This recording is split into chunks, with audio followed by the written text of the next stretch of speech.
I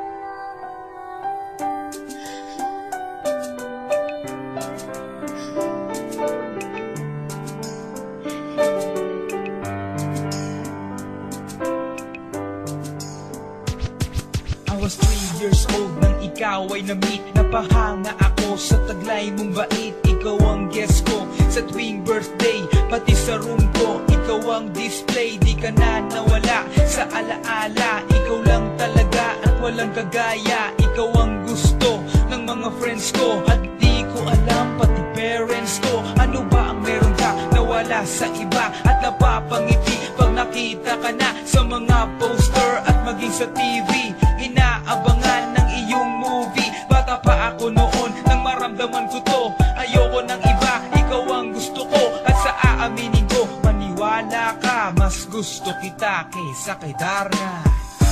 You were always gonna be my love. It's so bad.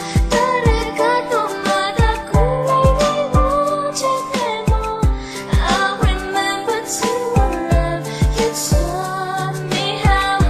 You were always gonna be the one. 희망마다 가나시라고 소리로 하다라시였나.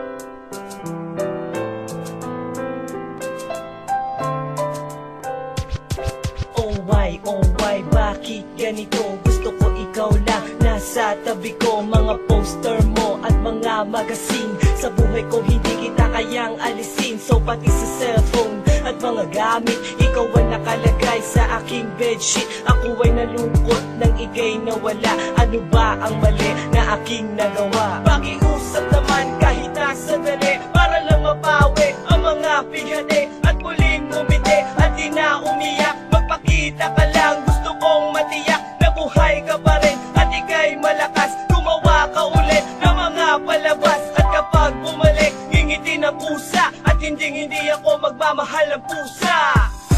You were always gonna be my love. It's so bad. 다르가 또마다 꿈이 이루어질 때도 I remember to love you taught me how.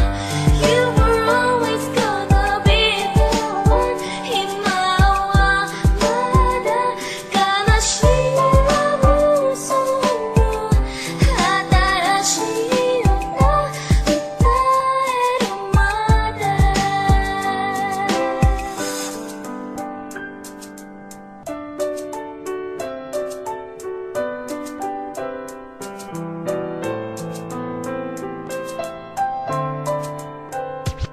Lumipas ang mga taon, nananatili ka pangarap. Nais kong libutin ang mundo para ka lang mahanap. Sapagkat hindi sapat makita ka lang sa larawan. Gusto ko ay makasama ka, handa ko nang iwanan ang lahat ng kayamanan, pati GF ko. Sabihin mo magkano ba ang TF mo, at aking ibibigay, tanggapin mo lang ako. Okay lang sa akin kahit alipinin mo ako.